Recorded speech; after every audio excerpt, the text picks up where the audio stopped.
When you went off to college, you went to Cal Poly San Luis Obispo, Yes. right? And you started radio DJing. Did you ever think, well, maybe I could do this for a living? I could be a DJ. You know, that did cross my mind because I really enjoyed being a DJ.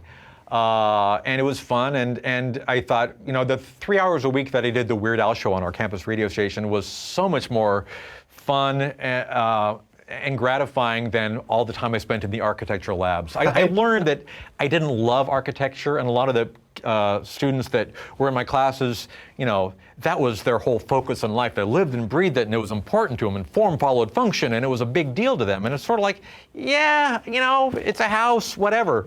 I didn't have the passion for it, but I loved comedy, and I loved music, and I had a great time on the radio, and I thought, oh, maybe I can be a DJ? That did enter my mind. How about the parents' influence on that? Like, would you talk to them about that and say, God, I'm loving this DJ thing? And I don't think we had that many heart-to-hearts about it.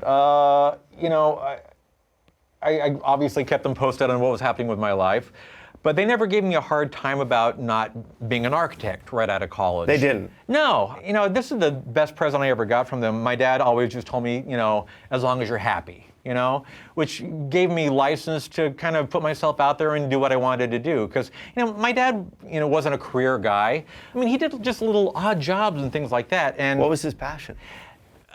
Hard to say. Really? Yeah, I mean, he had a guitar which he bought for $10 at a pawn shop, I think, which he never learned how to play. He would just strum it tunelessly and sing, which was horrible and great at the same time.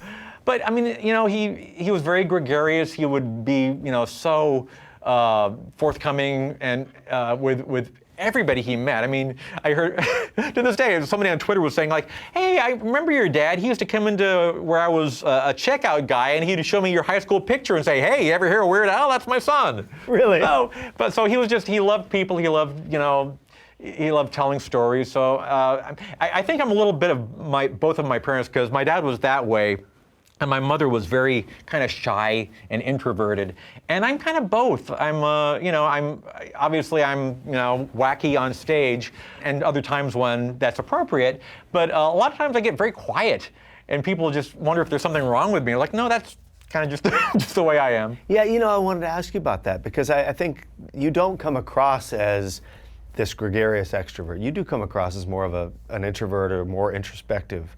And it does make me wonder if having a foot in both worlds, if you ever feel totally comfortable in either one. Yeah, it doesn't feel awkward to me, but you know, I think sometimes it doesn't fulfill people's expectations, because when they see me in the grocery store, they think, gosh, he wasn't like bouncing off the wall and juggling the broccoli. I wonder what's wrong with him. Is he okay? You know? Well, on that note, how did you get the moniker Weird Al? I think the name first got attributed to me in my freshman year in the dorms. I was doing something, I forget what exactly, and people were like, oh, yeah, there was Weird Al. And I thought, oh, well, that's a good radio name, because everybody on my campus radio station had some kind of wacky name like Macho Mike or, you know, The Captain. And like, oh, Weird Al, that works, I'll go with that. And so it's kind of like embracing something that could have been an insult. Yeah, exactly. I mean, and what's nice is I've heard from so many people over the years that it's meant a lot to them, because a lot of my fans are, you know, are nerdy or outsiders or don't fit in any kind of particular mold. And the fact that, you know, here was a guy that sort of embraced his weirdness, in a way, I guess that's been inspirational for him. Hey folks, thanks for watching. If you like what you just saw, then why not subscribe? Click right here for lots more off camera.